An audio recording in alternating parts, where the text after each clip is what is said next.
ഏത് വഴിയാ പോണേ? എനിക്കറിയില്ല വഴി. നിന്റെ അമ്മയ്ക്കാ അറിയുള്ളൂ വഴി. ഇതിലാണോ വഴി?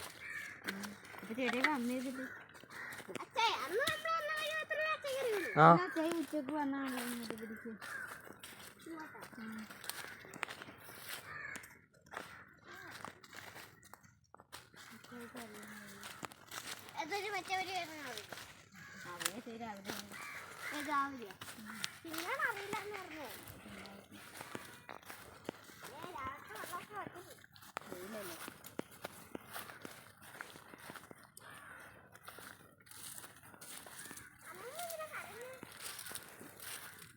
അമ്മൂമ്മ കരഞ്ഞ് കണ്ണപ്പം പോയിട്ട്.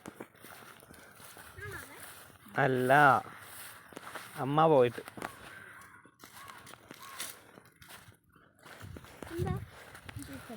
ഷമ്യാമ്മ പോയതിൻ്റെ സങ്കടമായിരുന്നു.